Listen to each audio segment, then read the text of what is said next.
Please subscribe and don't forget to press the bell icon to get notified whenever we upload a new video. देवलोक का द्वार। क्या वाकई धरती में कोई ऐसा रास्ता है जो देवलोक को पृथ्वीलोक से जोड़ता है?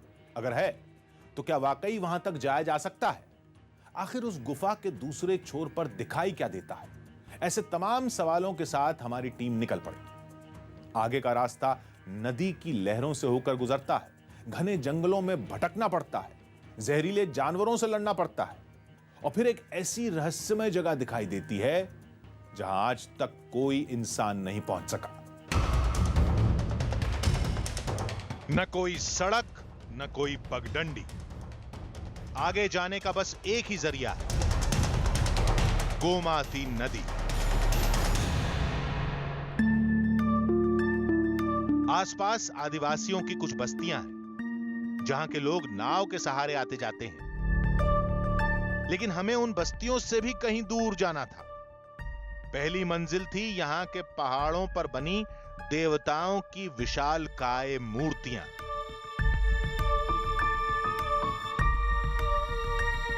तो ये है गोमाती नदी, यानी वो नदी जिसके तट पर वो रहस्यमयी संसार बसा हुआ है जिसको आप और हम छबीमुड़ा के नाम से जानते हैं।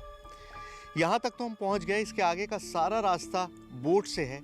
करीबन 30 से 40 किलोमीटर का जो रास्ता है वहाँ छबीमुड़ा की उन छवियों तक, उन मूर्तियों तक पहुँचने का, वो सारा कश्ती के ज़रिए, बोट के ज़रिए ही किया जाता है। आप नौका पे बैठते हैं और उसी के सहारे आप चलते रहते हैं। खड़े पहाड़ों के बीच में, दो खड़े पहाड़ों के बीच में ये नदी बह रही है, तो दोनों तरफ कोई लैंडिंग का स्पॉट नहीं है, कोई ऐसी जगह नहीं है जहाँ पर आप खड़े होकर देख सकें। तो सवाल सबसे बड़ा यही है कि जहाँ पर आपके कदम रखने की जगह नहीं है, वहाँ पर दीवार पर वो मूर्तियाँ तराशी कैसी गईं, और यही पता लगाने के लिए हमको इस नदी के सहारे छबीमुड़ा तक जाना है। चलिए।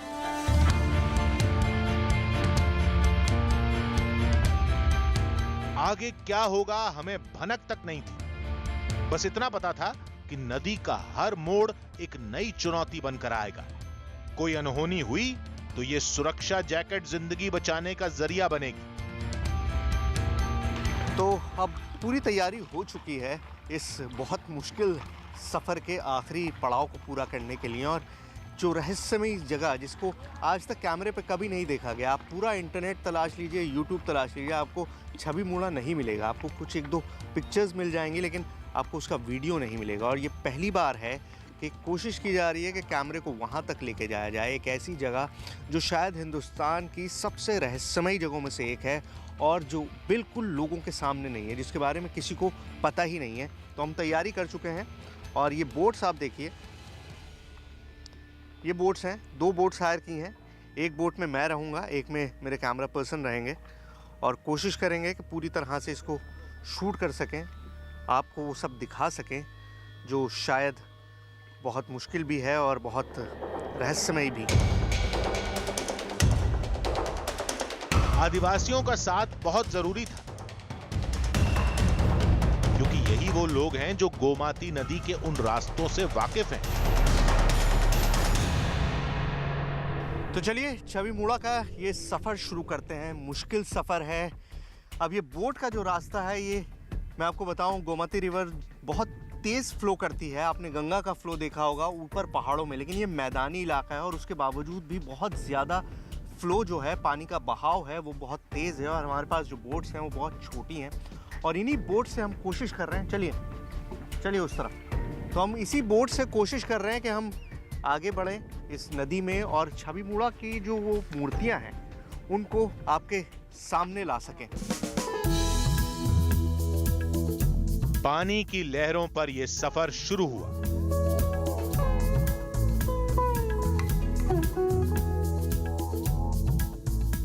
थोड़ी देर बाद ही छबीमुड़ा में देवताओं का वो अद्भुत संसार दिखाई देने लगा। पहली नजर पड़ी पहाड़ की चट्टानों पर बनी इन 5 मूर्तियों पर, जो महाभारत काल से भी पुरानी है, जिन्हें पंच शक्ति कहा जाता है, यानी शिव, विष्णु, पार्वती, गणेश और कार्तिकेयन। छबीमुड़ा में अब हम उस जगह पर पहुंच चुके हैं जहां पर सबसे इम्पॉर्टेंट पैनल है जिसके बारे में न जाने कब से बातें हुई हैं, न जाने कब से इसके बारे में जिक्र किया गया है। पहाड़ों पर देवताओं की इन आकृतियों को किसने तराशा, क्यों तराशा? ये सब कुछ इंसानों ने बनाया या खुद देवताओं की कोई महिमा है? इसके बारे में कोई कुछ नहीं जानता। खुद भारतीय पुरातत्व विभाग के लिए भी ये सब कुछ एक पहेली है। लेकिन इतना साफ था कि आगे जो कुछ भी मिलेगा उसका रिश्ता महादेव से है। नमः शिवाय। थोड़ा और आगे गए तो एक नई कहानी मिली। इस बार पहाड़ों पर छोटी छोटी कुल 37 आकृतियां बनी थी, कुछ ऐसी जैसे किसी के विवाह का दृश्य दिखाया गया हो। छवि मुड़ा में जितनी भी बाकी मूर्तियां आपने देखी वो सब किसी न किसी शक्ति से, किसी न किसी भगवान से एसोसिएटेड थी। लेकिन एक ये पूरा पैनल है जिसमें एक नहीं, दो नहीं, 37 छोटी छोटी मूर्तियां बनी हुई हैं। ये 37 मूर्तियां अगर आप गौर से देखेंगे तो आपको एक शादी का नज़ारा दिखाई देगा। यहाँ पर दूल्हा है, दुल्हन है, घुड़सवार हैं, घोड़ों पर सवार लोग हैं, मर्द हैं, औरत हैं, और सबसे आगे एक और आदमी चल रहा है। डोली में एक आपको दुल्हन दिखाई दे रही है। तो ये पूरा सीन जो है एक शादी का सीन है। सवाल ये है कि ये शादी किसकी है? यहाँ के आदिवासी मानते हैं कि ये सब कुछ महादेव की एक दुनिया है। हर आकृति का रिश्ता भगवान शिव से है और शायद ये आकृतियां शिव पार्वती के विवाह की कहानी बयां कर रही हैं। लेकिन क्यों, इसका किसी के पास कोई जवाब नहीं। हम नदी की लहरों पर बढ़ते जा रहे थे। आदिवासियों ने बताया कि पहाड़ों पर बनी इन छवियों की वजह से ही इस इलाके का नाम छवि मुड़ा पड़ा। वैसे सदियों पहले इस इलाके का एक और नाम भी था, देवता मुड़ा। छवि मुड़ा का एक नाम देवता मुड़ा भी है। देवता मुड़ा यानी देवताओं की जगह। और आप देख सकते हैं क्यों इसे देवताओं की जगह कहा जाता है। यहाँ आकृतियां तो हैं ही, लेकिन ये बिल्कुल पैराडाइज की तरह है, जन्नत की तरह है। आपको स्वर्ग का एहसास हो रहा है जब आप इस नदी में जा रहे हैं। हर तरफ हरियाली है, झरने गिर रहे हैं पानी के, और ये पानी बेहद साफ पानी है, बिल्कुल साफ पानी है, चमकदार पानी है। आप अगर सिर्फ इस आवाज़ को सुनिए, मैं कुछ सेकंड के लिए चुप होता हूँ, आप आवाज़ को सुनिए, आपको सिवाय चिड़ियों की चहचहाट के कोई और आवाज़ सुनाई नहीं देगी। सुनिए।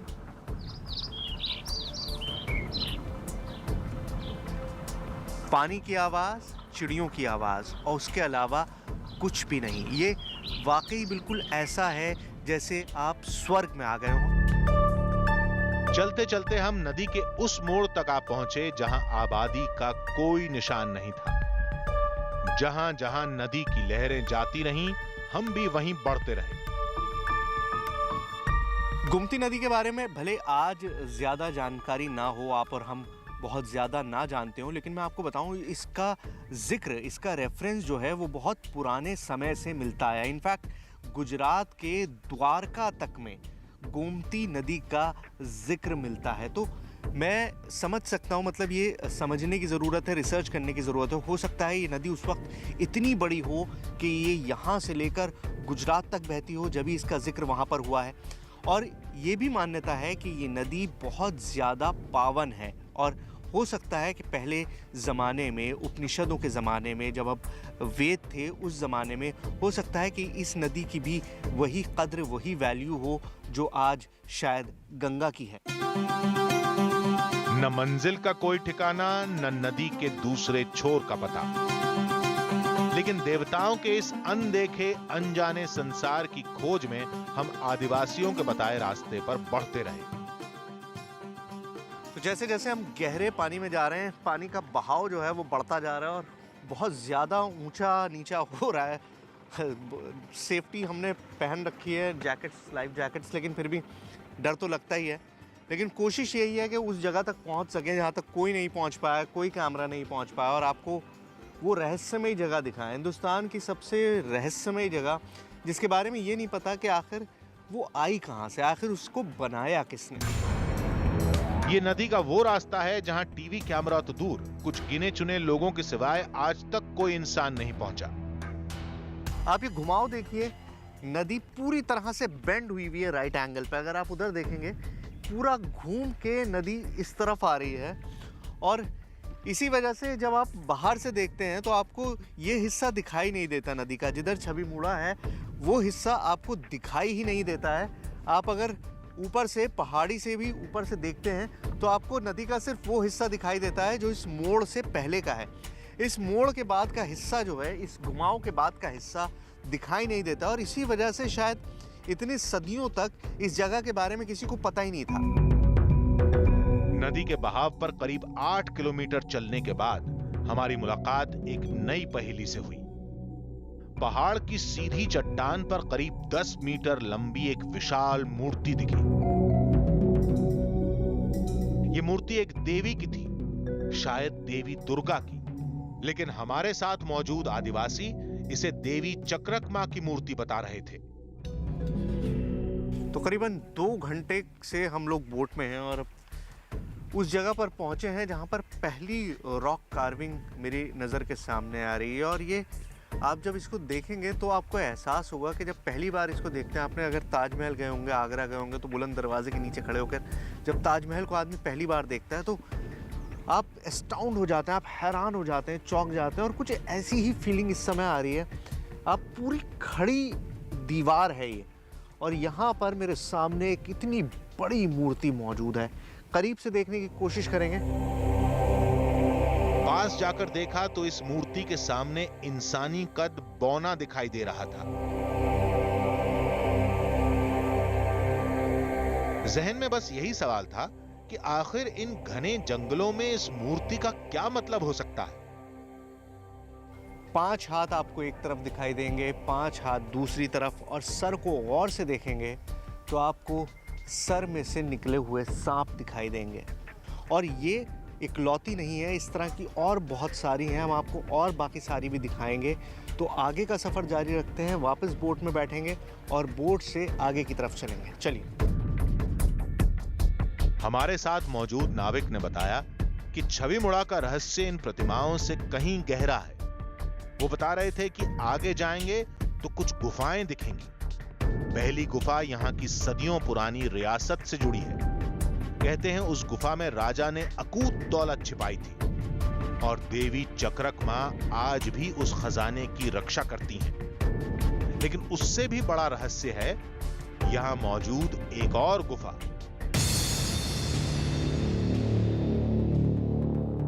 जिसे आदिवासी देवताओं की गुफा कहते हैं। और माना जाता है कि उसी गुफा को पुराणों में देवलोक का द्वार कहा गया, यानी ऐसा रास्ता जो धरतीलोक को देवलोक से जोड़ता है। नाविक ने बताया कि उन्होंने कुछ वक्त पहले ही उस गुफा को देखा है, लेकिन वहां तक जाना आसान नहीं है। जंगली जानवरों का खतरा है, जानलेवा दलदल है, लेकिन कोशिश की जाए तो आज भी उन गुफाओं के अंदर जाया जा सकता है। मिशन शुरू होता उससे पहले ही नदी का अगला मोड़ चुनौती बनकर सामने था। नदी में आगे जाने का रास्ता बंद था। कभी कभी इंसान को अपनी बात कहने समझने के लिए भाषा की ज़रूरत नहीं पड़ती। हमारे जो नाविक हैं वो कोक बोरक भाषा, यहाँ पर ट्राइबल लैंग्वेज है, वो बोली जाती है। मुझे हिंदी, अंग्रेज़ी, उर्दू के अलावा और कोई भाषा नहीं आती, लेकिन इन्होंने हमें काम करते हुए देखा। इन्होंने देखा कि हम यहाँ की जो छवियाँ हैं, जो मूर्तियाँ हैं, उनको रिकॉर्ड करने की कोशिश कर रहे हैं। इन्होंने हमको बताया कि यहाँ एक गुफा है जिसमें और छोटी छोटी मूर्तियाँ बनी हुई हैं। उस गुफा के बारे में कोई नहीं जानता, ये क्योंकि इस नदी में आते जाते रहते हैं इसलिए इनको पता है। वो गुफा है, उस गुफा के अंदर हमको जाना है, लेकिन नदी अब यहाँ से आगे बंद है। अगर आप देखेंगे तो इसमें सारी तरफ से पौधे टूट के गिरे हुए हैं, जिसकी वजह से अब आगे आप बोट के सहारे नहीं जा सकते। तो अब हमको जाना है अब पैदल। यहाँ से हम लोग उतरेंगे और पैदल उस गुफा की तरफ जाने की कोशिश करेंगे। और मैं आपको बताऊं, ये सिर्फ और सिर्फ इसलिए पॉसिबल हो पा रहा है क्योंकि ये आदमी हमारी मदद कर रहे हैं। ये चाहते हैं कि जो इनकी ये विरासत है वो लोगों के सामने आए। तो आइए मिलकर देखते हैं, तलाशते हैं कि आखिर उस गुफा में क्या है। नाव की सवारी छोड़कर हम पैदल ही निकल पड़े। ये जगह कितनी नम है इस बात का अंदाज़ा आपको यहाँ के पेड़ पौधों से हो गया होगा, लेकिन ये देखिए पहाड़ में से पानी रिस रहा है, ऊज आउट कर रहा है, जिसकी वजह से पूरी नदी बनी है। और दूसरी ये ज़मीन जो है ये पूरी इस तरह से दब रही है, इसीलिए मैंने जूते उतार दिए हैं अपने, क्योंकि एक कदम भी जूतों से मैं नहीं चल पा रहा था, नंगे पैर मुझको यहाँ पर चलना पड़ रहा है। और अभी रास्ता जो है वो और ज़्यादा मुश्किल होता जा रहा है, बिल्कुल दलदली खाई जैसा यहाँ पर है और बहुत आगे जाना है उस गुफा के लिए हमको, उधर ही हम जाने की कोशिश कर रहे हैं। आइए।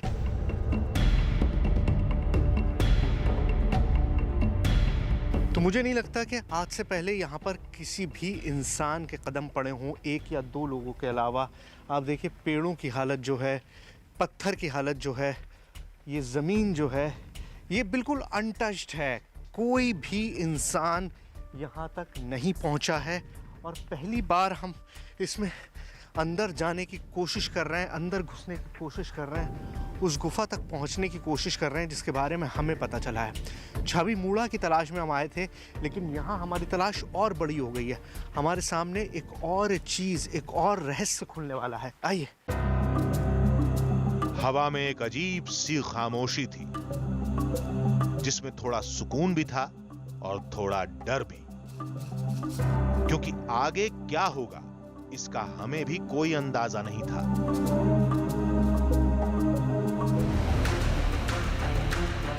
आगे जाने का कोई रास्ता नहीं था। ऐसा लगा जैसे ये सफर यहीं खत्म हो जाएगा। वापस आना बहुत आसान था, लेकिन आगे जाना लगभग नामुमकिन। हमने दिल की बात सुनी, बीच रास्ते से दोबारा वापस आ गए और फैसला किया कि चाहे कुछ भी हो जाए हम उस गुफा तक जाएंगे और उन गुफाओं के उस रास्ते की तस्वीर पहली बार दुनिया के सामने लाएंगे जिसे देवलोक का द्वार कहा जाता है। अब ये गुफा के रास्ते में हम आ चुके हैं, उस गुफा में जहाँ तक आज तक कोई इंसान नहीं पहुँचा। देव द्वार कहते हैं, देवों के लिए बना हुआ द्वार। और यहाँ से रास्ता आगे बंद है क्योंकि पेड़ गिर चुके हैं और कोई कभी यहाँ पर आता नहीं है, और इसीलिए हम उस पेड़ को काटने के लिए जाएंगे।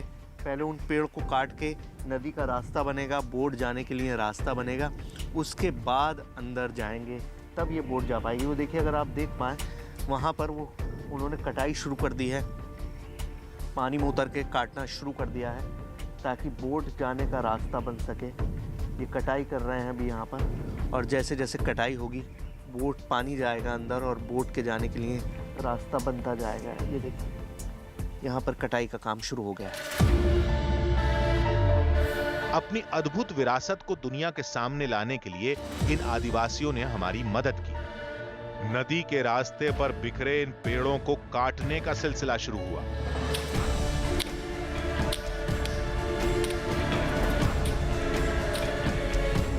घंटों तक मशक्कत जारी रही। तमाम जहरीले जानवरों से सामना भी हुआ, लेकिन हौसला कायम रहा। तो ये नदी का वो हिस्सा है जहाँ पर कोई भी नहीं आता, कोई नहीं आया है। पूरा रास्ता हमने साफ किया, जो बांस, जो सारा ज़मीन ढह के नीचे आ गई थी और उसने रास्ता बंद कर दिया था इस तरफ आने का। नदी का मेन रास्ता नहीं है ये, नदी तो उधर से जाती है नदी। इधर एक धारा कट रही है, उस धारा को हम साफ करके और अब हम उस गुफा की तरफ बढ़ रहे हैं। वो गुफा जिसे देव द्वार कहते हैं, यानी देवों का द्वार। आगे क्या होगा? क्या देवलोक के उस द्वार तक पहुंचा जा सकता है? क्या उन गुफाओं में जाया जा सकता है? पुराणों की कथाओं से जुड़ी कुछ हैरत अंगेज तस्वीरें बस थोड़े से इंतजार के बाद। त्रिपुरा के छविमुड़ा में हमारा मिशन अब आखिरी पड़ाव पर था। हमारी टीम उस रहस्यमयी गुफा के बेहद करीब पहुंच चुकी थी और टीवी कैमरे पर पहली बार पुराणों से जुड़ी वो कथा दुनिया के सामने आने वाली थी। लेकिन सफर के आखिरी मोड़ पर कुछ ऐसी चुनौतियां हमारे सामने आईं जिनकी हमें उम्मीद भी नहीं थी। लेकिन उन मुश्किलों से लड़कर हमारी टीम उस गुफा तक पहुंचने में कामयाब रही। हम छवि मुड़ा के जंगलों को चीर कर आगे बढ़ रहे थे। पानी के बीच इस दलदल में एक एक कदम मीलों से लंबा दिखाई दे रहा था। एक गलत कदम सब कुछ खत्म कर सकता था, यह मिशन भी और जिंदगी भी। लेकिन हम बढ़ते रहे, मुश्किलों से लड़ते रहे, क्योंकि हम पुराणों से जुड़ी अब तक की सबसे बड़ी कहानी के बेहद करीब पहुंचने वाले थे। पैरों में बहता बिल्कुल ठंडा साफ पानी, दीवारों से रिश्ता हुआ पानी, और दूर तक सिर्फ हरा हरा, ऊपर आसमान भी नहीं दिख रहा। इतने ऊंचे पहाड़ों के बीच इस घाटी में हम इस वक्त उतर चुके हैं। ये देखने में बड़ा खूबसूरत लग रहा होगा, लेकिन ये उतना ही ख़तरनाक भी है। हर कदम आप देखिए, हम लोग इतनी तैयारी के साथ आए नहीं थे। यहाँ पर सांप बहुत ज़्यादा तादाद में होते हैं, और ऐसे में आप पानी में नंगे पैर चल रहे हैं क्योंकि आपके पास कोई और चारा नहीं है। लेकिन मैं आपको दिखाऊं कि जैसे जैसे आगे बढ़ रहे हैं, ठंड बहुत ज़्यादा बढ़ती जा रही है। एक तो वैसे ही ठंड थी, और यहाँ पे क्योंकि सूरज नहीं है और दीवारों में से पानी लगातार रिस रहा है, पानी गिर रहा है, तो उसकी वजह से बहुत ज़्यादा ठंड जो है वो बढ़ गई है। और जैसे जैसे ठंड बढ़ती जा रही है, वैसे वैसे आगे बढ़ना और मुश्किल होता जा रहा है। लेकिन हम लगातार कोशिश जारी रखे हुए हैं। लगातार हमारी कोशिश है कि हम उस गुफा तक पहुंच सकें जिसे देव द्वार कहा जाता है। आइए। ऊंचे पहाड़ों के बीच सूरज की रोशनी भी छन कर आ रही थी। चलते चलते हम उस जगह तक पहुंच चुके थे जहां इससे पहले किसी इंसान के कदम नहीं पड़े। यहां तक कि खुद हमारे साथ मौजूद स्थानीय आदिवासियों को भी आगे के सफर का कोई अंदाजा नहीं था। इस गुफा तक पहुंचना इतना मुश्किल है, शायद इसीलिए इसे देव द्वार कहते हैं, क्योंकि देवता के यहाँ आप आसानी से नहीं जा सकते। जैसे जैसे हम आगे बढ़ रहे हैं, आप ये देखिए, ये घाटी जो है और ज़्यादा संकरी होती जा रही है, और इन दीवारों पर से जो पानी टपक रहा है वो अब हमारे ऊपर गिरना शुरू हो गया है। तो एक तो ठंड, नीचे भी ठंडा पानी, और ऊपर से लगातार ये बूंदें टपक रही हैं पानी की, जो हर कदम को और मुश्किल बना रही है। लेकिन हमको देवता मूड़ा की तरफ, देव द्वार की तरफ बढ़ना है और किसी भी तरह से उस गुफा तक पहुंचना है। तो वही हम कोशिश कर रहे हैं। सांसें फूल रही थीं, दिल की धड़कनें बेकाबू हो रही थीं, लेकिन देव द्वार तक पहुंचने की बेकरारी में हम इन संकरे रास्तों पर बढ़ते रहे। आप देख रहे होंगे, ये मेरे कदमों के नीचे एक बम्बू का पुल है। ये अभी हमारे जो गाइड हैं, जो हमारे साथ स्पॉटर हैं, उन्होंने ही ये बम्बू काट के और डाले हैं हमारे चलने के लिए। यहाँ पर इस पूरे इलाके में बम्बू हर जगह होता है, बांस आपको सब जगह मिल जाता है, और इसीलिए बांस का इस्तेमाल हर काम में किया जाता है, जैसे अब हमारे लिए रास्ता बनाने के लिए ही किया गया है। आगे का रास्ता इतना मुश्किल था कि हिम्मत जवाब देने लगी। इस दलदली जमीन पर पैर धंसने लगे और ऐसा लगा जैसे आगे बढ़ना मुश्किल हो चुका है। तो यहाँ से आगे मैं नहीं जा पा रहा हूँ, मेरा पैर मिट्टी में फंस चुका है। ये हमारे ट्राइबल स्पॉटर हैं जो मुझे यहाँ से निकालने की कोशिश कर रहे हैं।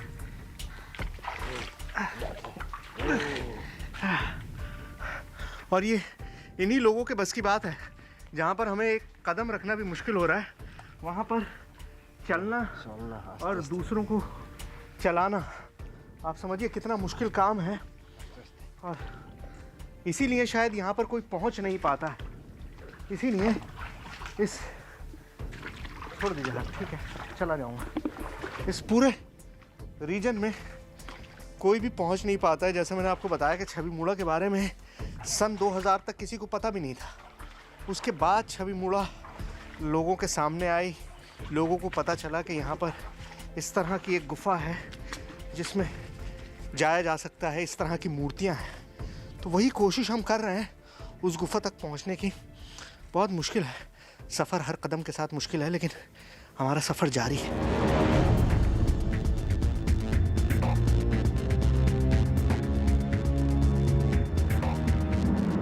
चलते चलते हम पहाड़ों के बीच एक अजीब से गलियारे तक आ पहुंचे।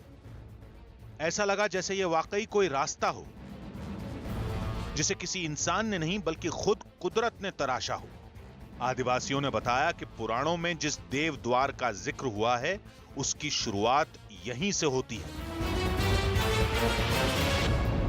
तो ये है देव द्वार यानी देवों का रास्ता। और मैं आपको दिखाऊं तो यहाँ पर जो आकृतियाँ बनी हुई हैं, ट्राइबल लोग मानते हैं कि ये पहले मूर्तियाँ हुआ करती थी, यहाँ देवता वास किया करते थे। यहाँ पर जो अलग अलग फॉर्म्स बने हुए हैं, जो अलग अलग मूर्तियाँ बनी हुई हैं, मैं अगर इसको डिस्क्राइब करूँ तो ये एक चेहरे जैसा लग रहा है। अगर आप इसको गौर से देखेंगे तो ये चेहरे जैसा दिखेगा। यहाँ नाक है, इधर 2 आँखें हैं और ये पूरा शरीर है। और इस तरह की एक नहीं है, यहाँ पूरी जगह सैकड़ों इस तरह की मूर्तियों का फॉर्म्स बने हुए हैं। इस तरह के शेप यहाँ पर मौजूद हैं, जो अपने आप में एक करिश्मा है, एक अजूबा है। लेकिन जैसा कि आदिवासी, जैसे कि यहाँ पे ट्राइबल लोग जो हैं, जामतिया लोग जो हैं, वो मानते हैं कि यहाँ पर पहले एक रास्ता हुआ करता था जहाँ से देवलोक जाया जाता था। ये वो देव द्वार है, देवताओं का रास्ता है। ये वो दरवाज़ा है जिसके सहारे देवता अपने लोक में जाया करते थे, देवलोक में जाया करते थे और वापस पृथ्वी लोक पर आया करते थे।